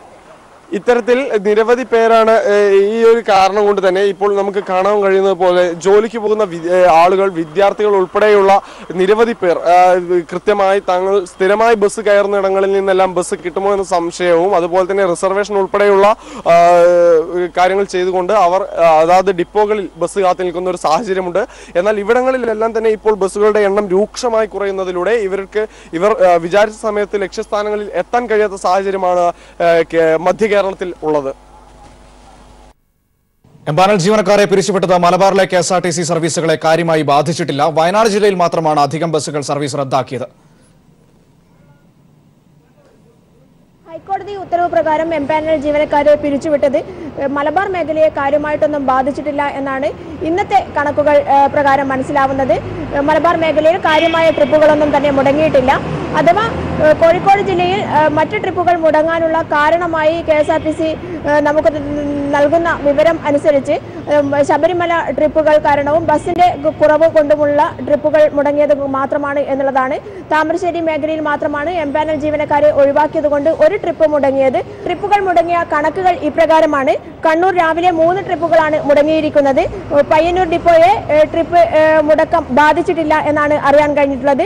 ടൗൺ ടു ടൗൺ ട്രിപ്പുകളെയും ഇതുപോലെ തന്നെ കണ്ണൂരിൽ എംപാനൽ ജീവനക്കാരെ ഒഴിവാക്കിയത് ബാധിച്ചിട്ടില്ല എന്നാണ് മനസ്സിലാക്കാൻ കഴിഞ്ഞിട്ടുള്ളത്. നിലവിലുള്ള ജീവനക്കാർക്ക് അധിക ഡ്യൂട്ടി നൽകുകയാണ് കണ്ണൂരിൽ ചെയ്തിട്ടുള്ളത്. അതുപോലെ തന്നെ നിലവിലുള്ള ജീവനക്കാരുടെ അവധികൾ നിയന്ത്രിക്കുകയും ചെയ്തിട്ടുണ്ട്. കാസർഗോഡ് ഡിപ്പോയിൽ ഇന്ന് രാവിലെ 6 ഷെഡ്യൂളുകളാണ് മുടങ്ങിയിരിക്കുന്നത്. 47-41 ട്രിപ്പുകളും ഓപ്പറേറ്റ് ചെയ്തിട്ടുണ്ട്. കാഞ്ഞങ്ങാട് ഇന്ന് 4 ഷെഡ്യൂളുകൾ മുടങ്ങിയിട്ടുണ്ട്. 13-ൽ 9 എണ്ണം ഓപ്പറേറ്റ് ചെയ്തിട്ടുണ്ട്. മലപ്പുറത്ത് 4 ഷെഡ്യൂളുകളും നിലമ്പൂർ പെരിന്തൽമണ്ണ ഡിപ്പോകളിൽ 2 വീതം ഷെഡ്യൂളുകളുമാണ് ഇന്ന് മുടങ്ങിയിട്ടുള്ളത്. ദേശസൽകൃത റൂട്ടുകളിൽ സർവീസ് മുടക്കം ഇല്ല എന്നാണ് കാസർഗോഡ് നിന്നും ലഭിക്കുന്ന വിവരം. വയനാട് പാലക്കാട് ജില്ലകളുടെ കണക്ക് ഇപ്രകാരമാണ്. വയനാട് 103 സർവീസുകളാണ് മുടങ്ങിയിട്ടുള്ളത്. മാനന്തവാടി 55, ബത്തേരി 30, കൽപ്പറ്റ 18 എന്നിവയാണ് മുടങ്ങിയിട്ടുള്ളത്. വയനാട് ജില്ലയെ മാത്രമാണ് മലബാറിൽ എംപാനൽ ജീവനക്കാരെ ഒഴിവാക്കിയത് അല്പമെങ്കിലും കാര്യമായി ബാധിച്ചിട്ടുള്ളത് എന്നാണ് മനസ്സിലാക്കാൻ കഴിയുന്നത്. പാലക്കാട് ഒരു റൂട്ട് മാത്രമാണ്, പാലക്കാട് മാത്രമായിട്ട് ഒരു KSRTC ബസ് മാത്രമാണ് മുടങ്ങിയിട്ടുള്ളത്. മണ്ണാർക്കാട് 1, ചിറ്റൂർ 1 എന്നിങ്ങനെ പാലക്കാട് ജില്ലയിൽ 3 സർവീസുകൾ മാത്രമാണ് നിർത്തിവെച്ചിട്ടുള്ളത്. എന്തായാലും മലബാറിൽ എംപാനൽ ജീവനക്കാരെ ഒഴിവാക്കിയത് മലബാറിനെ കാര്യമായി ബാധിച്ചിട്ടില്ല എന്നാണ് ഇന്നത്തെ ട്രിപ്പുകളിലൂടെ മനസ്സിലാക്കാൻ സാധിക്കുന്നത്. ജോഷിലെയാണ് വിവരങ്ങൾ ഈ കോഴിക്കോട് നിന്ന് മലബാറിലെ KSRTCയുമായി ബന്ധപ്പെട്ട വിവരങ്ങൾ നൽകിയതിന് മറ്റൊരു വാർത്തയിലേക്ക് പോകുന്നു. 97% MPമാരും കേരളത്തിലെ പ്രളയത്തിൽ സഹായം നൽകിയതായി രാജ്യസഭാ അധ്യക്ഷൻ വെങ്കയ്യ നായിഡു. 60 MPമാർ 1 മാസത്തെ ശമ്പളം നൽകി. സഹായങ്ങൾ ഉടൻ കേരളത്തിന് അയച്ചു തരുമെന്നും വെങ്കയ്യ നായിഡു പറഞ്ഞു. രാജ്യസഭയിൽ കേരളത്തിന്റെ പ്രളയത്തെക്കുറിച്ച് ചർച്ച ചെയ്തപ്പോഴാണ് ഇക്കാര്യം അറിയിച്ചത്. അതേസമയം പ്രതിപക്ഷ ബഹളത്തെ തുടർന്ന് രാജ്യസഭ ഇന്നത്തേക്ക് പിരിഞ്ഞു. ലോക്സഭ 12 മണി വരെ നിർത്തിവച്ചിരിക്കുകയാണ്. സന്തോഷ് സർലിംഗ് ചേരുന്നുണ്ട് വിവരങ്ങളുമായി. സന്തോഷ്, രാജ്യസഭയിൽ ഇന്ന് കേരളത്തിലെ പ്രളയമായിരുന്നു പ്രധാനമായും ചർച്ച ചെയ്ത വിഷയങ്ങളിലൊന്ന്. മറ്റൊന്ന്, ലോകസഭ പതിവ് പോലെ ഇന്നും റാഫേൽ വിഷയത്തിൽ പ്രതിസന്ധിയിലാവുകയായിരുന്നു. പ്രളയം ചർച്ച ചെയ്തതിനു ശേഷം രാജ്യസഭയിലും വലിയ രീതിയിലുള്ള ബഹളമുണ്ടാവുകയായിരുന്നു. മനു, പ്രളയം ചർച്ചയ്ക്കെടുത്തില്ല. പക്ഷെ ഇന്ന് സഭയിലേക്ക് രാജ്യസഭയുടെ ആദ്യം എത്തിയപ്പോൾ തന്നെ ആമുഖമായി അധ്യക്ഷൻ വെങ്കയ്യ നായിഡു ആണ് ഈ കേരള പ്രളയത്തിൽ MPമാരുടെ സഹായം വ്യക്തമാക്കിയത്. അദ്ദേഹം പറഞ്ഞത് നേരത്തെ തന്നെ കേരളത്തിൽ പ്രളയം ഉണ്ടായപ്പോൾ തന്നെ ലോക്സഭാ സ്പീക്കർ സുമിത്രാ മഹാജനും രാജ്യസഭാ അധ്യക്ഷനിൽ താനും സംയുക്തമായി MPമാരോട് കേരളത്തെ സഹായിക്കാൻ ആവശ്യപ്പെട്ടു. ഇത് സംബന്ധിച്ച് ഇതുവരെ ഏകദേശം 97 MPമാർ അവരുടെ സ്വന്തം ഫണ്ടിൽ അവരുടെ MP ഫണ്ടിൽ നിന്ന് 36,65,00,000 രൂപ കേരളത്തിന് സഹായം അനുവദിച്ചിട്ടുണ്ട്. കൂടാതെ 60 MPമാരാകട്ടെ അവരുടെ 1 മാസത്തെ മുഴുവൻ ശമ്പളവും കേരളത്തിനായി നൽകി. 58,69,000 രൂപയാണ്. ഇത് കേരള സർക്കാരിന് ഉടൻ തന്നെ അയച്ചു നൽകും എന്ന് അദ്ദേഹം വ്യക്തമാക്കി. കാരണം അദ്ദേഹം ഇത് പറയാൻ കാരണം നേരത്തെ മനുവിന് പറഞ്ഞതുപോലെ ഇക്കാര്യത്തിൽ പ്രളയം സംബന്ധിച്ച് വലിയ ബഹളം രാജ്യസഭയിൽ കഴിഞ്ഞ കുറേ ദിവസങ്ങളായി നടക്കുന്നുണ്ട്. കേരളത്തിലെ MPമാർ ഇത് ചർച്ച ചെയ്യണം എന്നാവശ്യപ്പെട്ട് നോട്ടീസ് പലതവണ അടിയന്തര പ്രമേയം അടക്കം നൽകിയിട്ടുണ്ട്. പക്ഷെ ഇതൊക്കെ നിരാകരിച്ച സാഹചര്യത്തിലാണ് ഇതുവരെ MPമാർ എന്ന നിലയിൽ ചെയ്ത കാര്യങ്ങളെക്കുറിച്ച് വെങ്കയ്യ നായിഡു സഭയെ അറിയിച്ചിരിക്കുന്നത്. പക്ഷെ അതിനുശേഷം അദ്ദേഹം ഈ ആമുഖം നടത്തിയതിനു ശേഷം സഭാ നടപടികളിലേക്ക് കടന്നപ്പോഴേക്കും അവിടെ ബഹളമായി. റഫേൽ വിഷയത്തിൽ വലിയ ബഹളത്തിലേക്ക് കാര്യങ്ങൾ പോയി. TDP, AIDMK MPമാർ സഭയുടെ നടുത്തളത്തിലിറങ്ങി. ഇതേ തുടർന്ന് രാജ്യസഭ ഇന്നത്തേക്ക് അധ്യക്ഷൻ വെങ്കയ്യ നായിഡു പിരിച്ചുവിട്ടു. ഇനി നാളെ 11 മണിക്ക് ചേരും. ലോക്സഭയിലും റഫേൽ വിഷയമാണ് ആരംഭിച്ചത് മുതലുള്ള ഒരു വിഷയം. JPCയിൽ നിന്ന് പിന്നോട്ട് പോകില്ല എന്ന് മല്ലികാർജുന ഖാർഗെ അറിയിച്ചു. ഇക്കാര്യത്തിൽ നിലപാട് തിരുത്താനില്ല എന്ന് കേന്ദ്ര സർക്കാരും അറിയിച്ചു. കാരണം റഫേൽ വിഷയത്തിൽ സുപ്രീം കോടതി തള്ളിയിട്ടുണ്ട്. അതുകൊണ്ട് തന്നെ JPC അന്വേഷണം പറ്റില്ല എന്ന് കേന്ദ്ര സർക്കാരും. അങ്ങനെ ബഹളം രൂക്ഷമായതിനെ തുടർന്ന് 12 മണി വരെ ലോക്സഭ നിർത്തിവച്ചിരിക്കുകയാണ്. 12 മണിക്ക് ചേരുന്നതിന് ശേഷവും സമാനമായ ബഹളം തന്നെയാണ് പോകുന്നതെങ്കിൽ കാര്യങ്ങൾ പിന്നെയും നിയന്ത്രണ അതീതമായി പോകും. കാരണം ലോക്സഭയിൽ ഇന്ന് കേരളത്തിലെ പ്രളയം ചർച്ച ചെയ്യാനായി അജണ്ടയിൽ ഉൾപ്പെടുത്തി. സന്തോഷ് സർലിംഗ് ആണ് ദില്ലിയിൽ നിന്നും വിവരങ്ങൾ നൽകിയത്. ലോക്സഭയിലും രാജ്യസഭയിലും ഇന്നും പ്രതിപക്ഷ ബഹളം തന്നെയാണ് കണ്ടത്. അതിനിടയിൽ കേരളത്തിലെ പ്രളയവുമായി ബന്ധപ്പെട്ട കാര്യങ്ങളിൽ MPമാരുടെ ഭാഗത്തുനിന്ന് ലഭിച്ച സഹായത്തെക്കുറിച്ച് രാജ്യസഭാ അധ്യക്ഷൻ ഉപരാഷ്ട്രപതി വെങ്കയ്യ നായിഡു കാര്യങ്ങൾ വ്യക്തമാക്കി. ആ സഹായം കേരളത്തിന് ഉടൻ അയച്ചു തരുമെന്നും അദ്ദേഹം പറഞ്ഞു. അതേസമയം തന്നെ ലോക്സഭയിലും ഇന്ന് പ്രളയം ചർച്ച ചെയ്യാനായിരുന്നു ഇരുന്നത്. എന്നാൽ ബഹളത്തെ തുടർന്ന് അത് നടന്നില്ല. 12 മണി വരെ ലോക്സഭ നിർത്തിവച്ചിരിക്കുകയാണ്. ഇനി 12 മണിക്ക് ശേഷമായിരിക്കും ലോക്സഭ നടക്കുക. ഇനി ശബരിമല വാർത്തകൾ. ശബരിമല വിശേഷങ്ങൾ co powered by Kannur international airport. Kannur അന്താരാഷ്ട്ര വിമാനത്താവളം. കണ്ണൂരിന്റെ ചിറകിൽ നവകേരളം പറക്കും. ശബരിമലയിൽ ക്യാമറ കണ്ണുകളുമായി ദേവസ്വം വിജിലൻസ്. സന്നിധാനത്തെ വരുമാന ചോർച്ചയും ക്രമക്കേടുകളും തടയുകയാണ് പ്രധാന ലക്ഷ്യമെങ്കിലും എല്ലാ മേഖലകളിലും ഇവരുടെ കണ്ണുകളെത്തുന്നു. നിരോധിച്ച പുകയില ഉൽപ്പന്നങ്ങൾ പിടികൂടുന്നത് അടക്കമുള്ള പ്രവർത്തനങ്ങൾ ഇതിന് തെളിവാണ്. വിജിലൻസ് SP പി ബിജോയിയുടെ നേതൃത്വത്തിൽ 2 SIമാരും 2 CPOമാരും ഉൾപ്പെടുന്ന സംഘമാണ് സന്നിധാനത്ത് നിലയുറപ്പിച്ചിട്ടുള്ള വിജിലൻസ് സംഘം. കൂടാതെ ഇവരെ സഹായിക്കാൻ തെരഞ്ഞെടുത്ത 90 വിമുക്ത ഭടന്മാരും ഭണ്ഡാരം സൂക്ഷിപ്പിന് ഹൈക്കോടതി 40 പോലീസുകാരെയും നൽകിയിട്ടുണ്ട്. ഇതുമാത്രമല്ല, ഇവയ്ക്കു പുറമെ 24 മണിക്കൂറും തുറന്നുപിടിച്ച ക്യാമറ കണ്ണുകളുമുണ്ട്. സന്നിധാനത്തെ വിവിധയിടങ്ങളിലായി സ്ഥാപിച്ചിട്ടുള്ള 60 ക്യാമറകൾ വഴിയാണ് വിജിലൻസിന്റെ നിരീക്ഷണം. തീർത്ഥാടകരെ പറ്റിക്കുന്ന ജീവനക്കാരെയും ദിവസവേതനക്കാരെയുമെല്ലാം ഇതിനകം തന്നെ വിജിലൻസ് കൈയോടെ പിടികൂടി കഴിഞ്ഞു.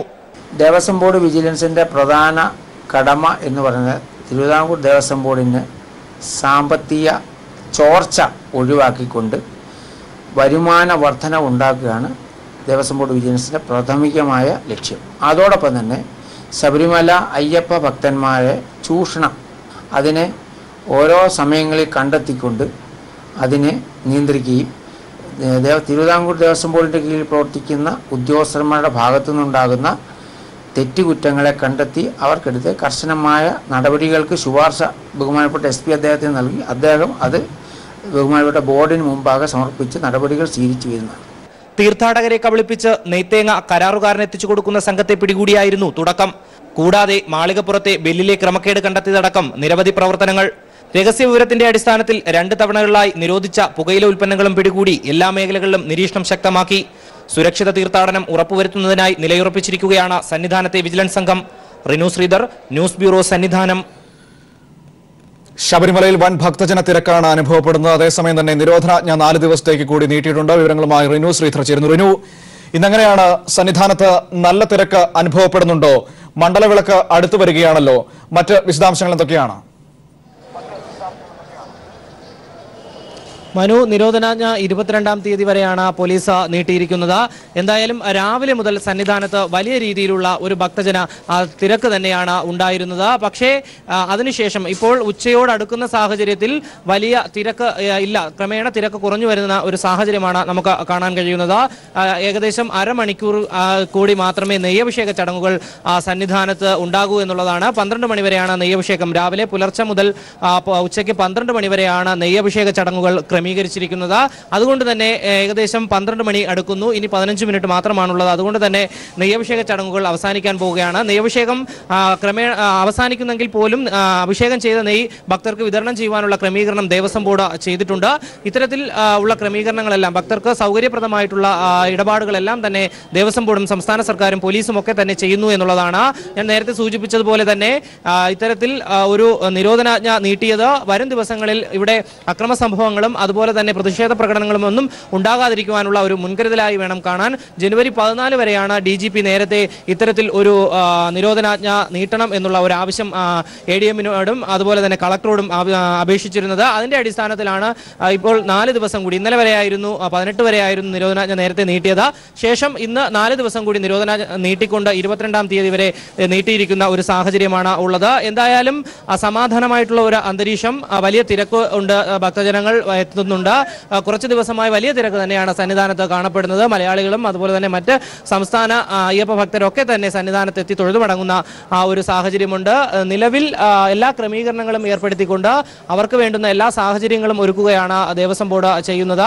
നമുക്കറിയാം, മണ്ഡലകാല ഉത്സവം ഈ മാസം തന്നെ അവസാനിക്കുന്ന ഒരു സാഹചര്യം.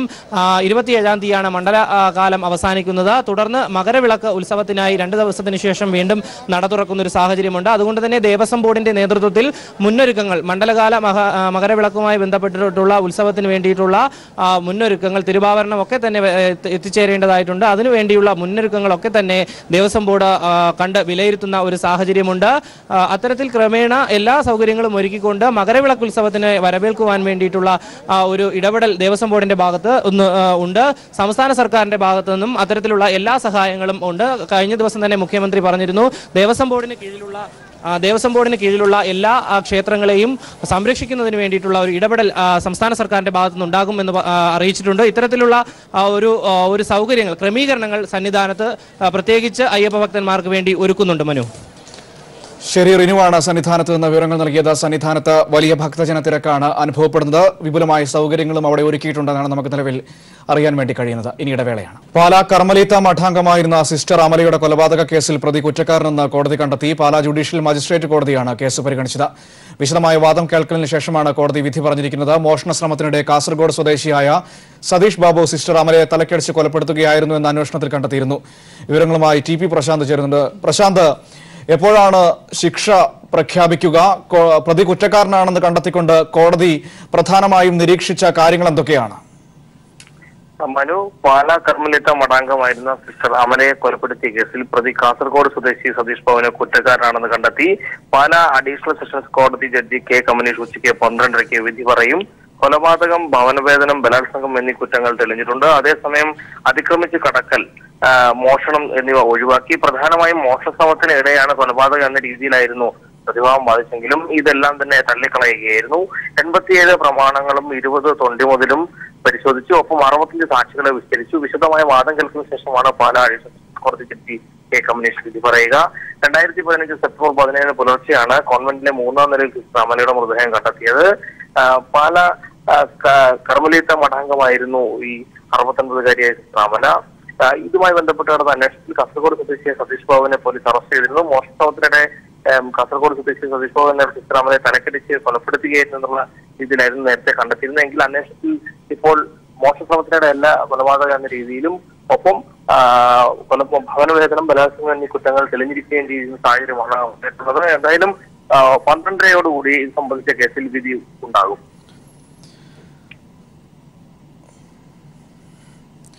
പ്രശാന്താണ് വിവരങ്ങൾ നൽകിയത്.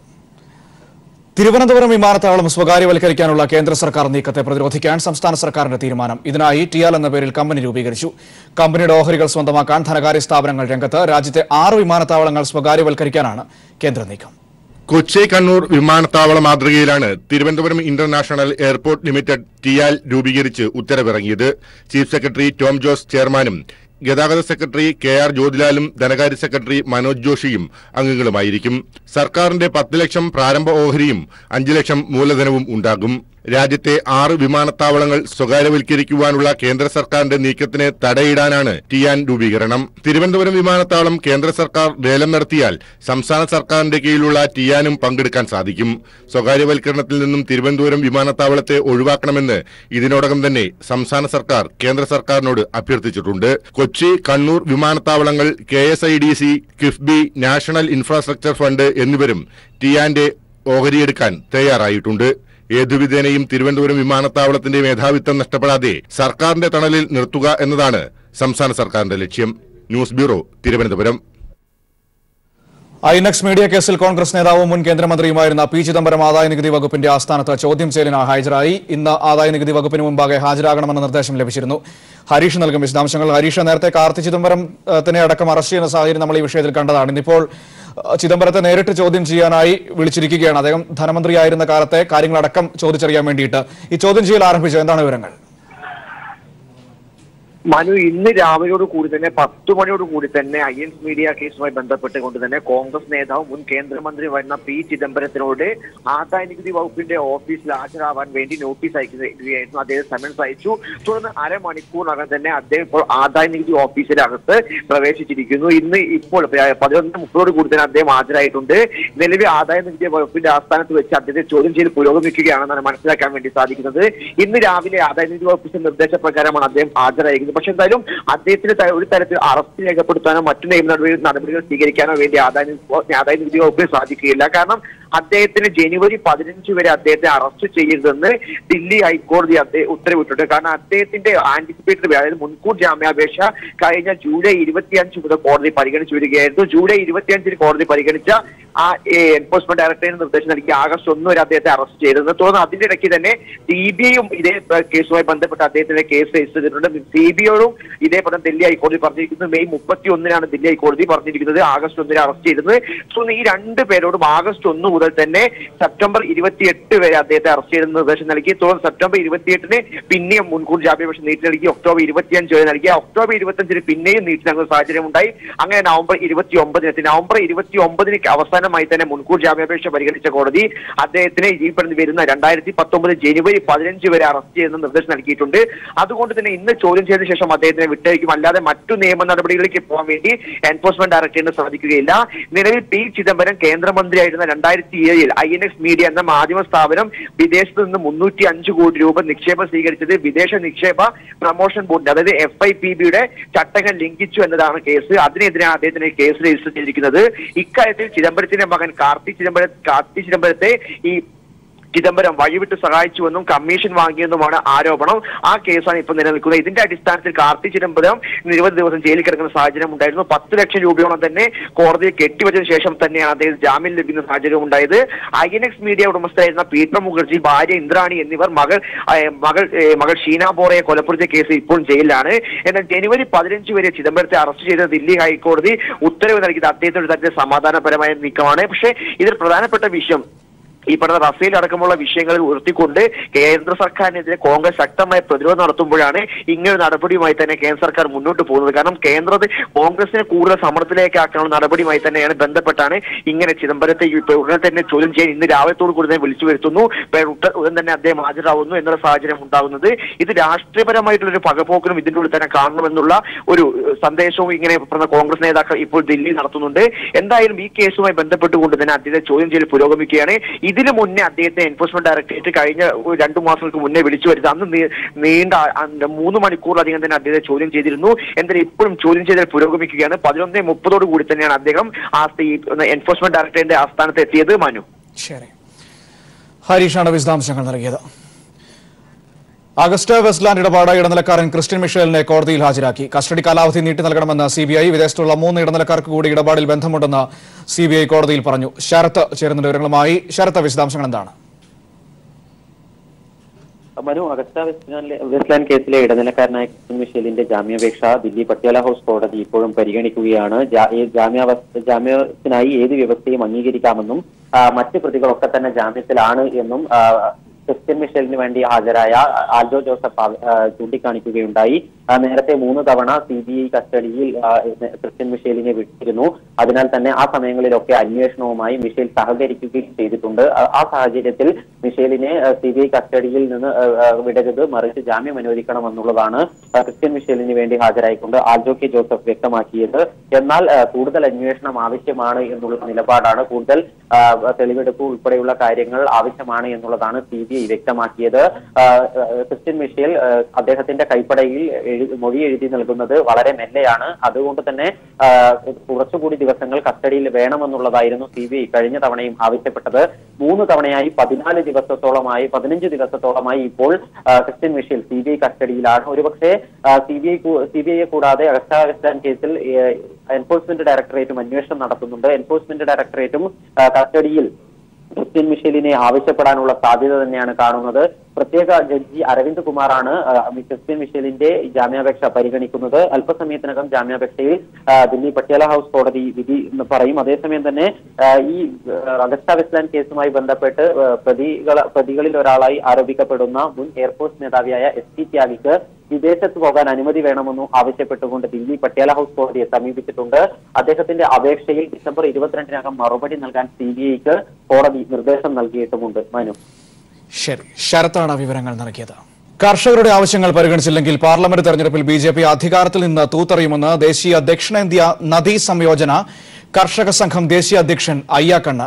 കഴിഞ്ഞ നിയമസഭാ തെരഞ്ഞെടുപ്പ് ഫലം പാർലമെന്റ് തെരഞ്ഞെടുപ്പിലും ആവർത്തിക്കുമെന്ന് അയ്യാക്കണ്ണിന്റെ മുന്നറിയിപ്പ്.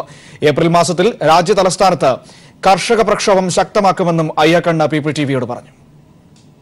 വരും നാളുകളിൽ കേന്ദ്ര സർക്കാരിന്റെ കർഷക വിരുദ്ധ നിലപാടുകൾക്കെതിരെ പോരാട്ടം ശക്തമാക്കുമെന്ന മുന്നറിയിപ്പാണ് അയ്യാക്കണ്ണ നൽകുന്നത്. ഈയിടെ കഴിഞ്ഞ നിയമസഭാ തെരഞ്ഞെടുപ്പിൽ ബിജെപിക്ക് നേരിട്ട തിരിച്ചടി കർഷക പോരാട്ടത്തിന്റെ വിജയമാണ്. കർഷകരുടെ ആവശ്യങ്ങൾ അംഗീകരിച്ചില്ലെങ്കിൽ വരുന്ന പാർലമെന്റ് തിരഞ്ഞെടുപ്പിൽ ബിജെപിയെ അധികാരത്തിൽ നിന്ന് താഴെയിറക്കും.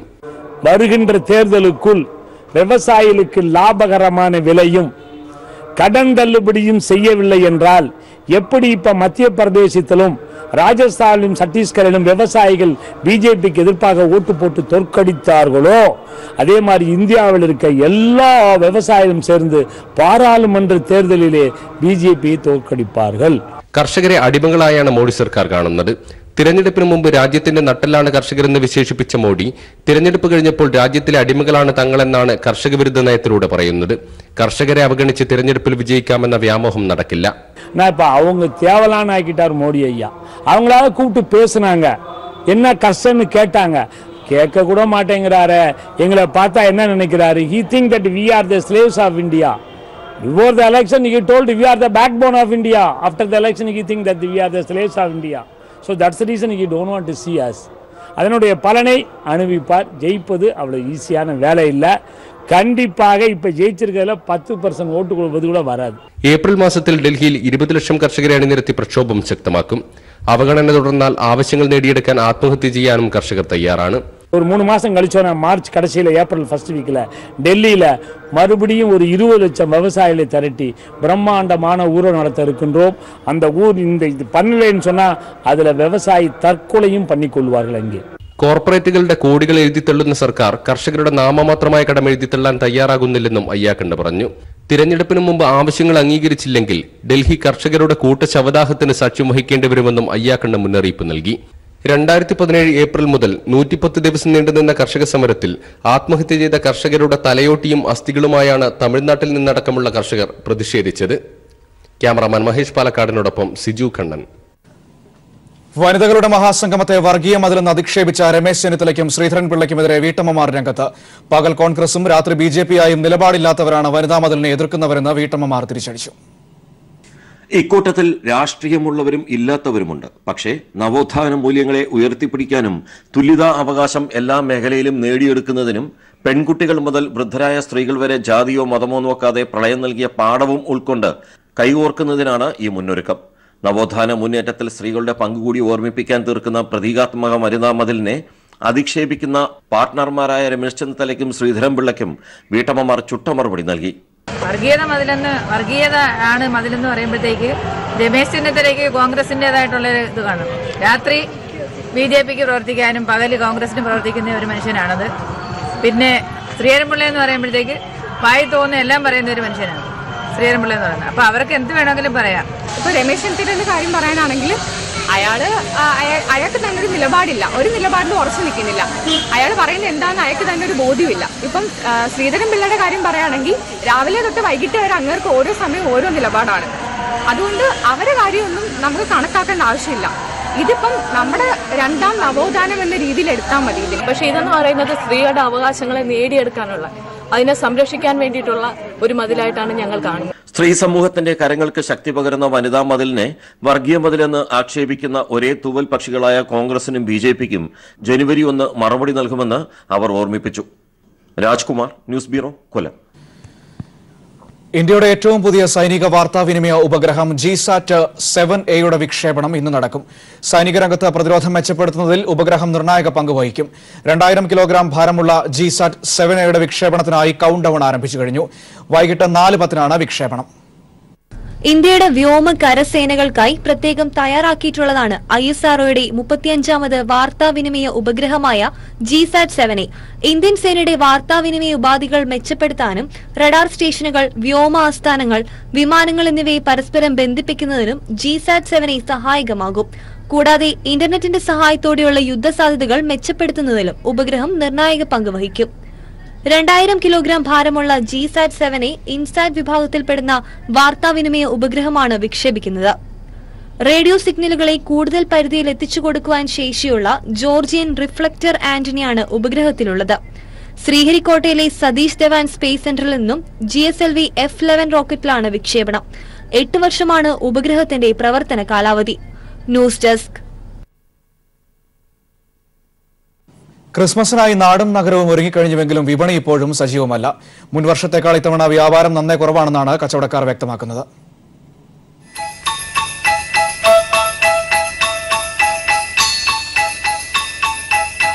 ക്രിസ്മസിന്റെ കുളിരാർന്ന സ്മരണ പുതുക്കാൻ നാടെങ്ങും ഒരുങ്ങിക്കഴിഞ്ഞു. വിവിധ വർണ്ണങ്ങളിലും രൂപങ്ങളിലുമുള്ള നക്ഷത്രങ്ങളും വർണ്ണാലങ്കാരങ്ങളും ആശംസാ കാർഡുകളും വിപണിയിലുണ്ട്. കൂടാതെ പുൽക്കൂടുകളും വിവിധതരം ഇലുമിനേഷൻ ലൈറ്റുകളും വിപണിയിൽ സജീവം. എല്ലാം പ്രത്യാശയുടെ നിറവൈവിധ്യങ്ങൾ. പക്ഷേ കഴിഞ്ഞ വർഷത്തെ അപേക്ഷിച്ച് കച്ചവടം കുറവാണെന്ന് വ്യാപാരികൾ തന്നെ സാക്ഷ്യപ്പെടുത്തുന്നു. കഴിഞ്ഞ വർഷത്തെ ക്രിസ്മസ് വിപണി വളരെ മോശമാണ്. ഈ വർഷം star, decoration item, tree, serial set, trip സെറ്റുകൾ, പുൽക്കൂടുകൾ എല്ലാം ഇറങ്ങിക്കഴിഞ്ഞു. എന്നാലും കഴിഞ്ഞ വർഷത്തേക്ക് വളരെ മോശമായ രീതിയിലാണ് ക്രിസ്മസ് സീസൺ മുന്നോട്ട് പോയിക്കൊണ്ടിരിക്കുന്നത്.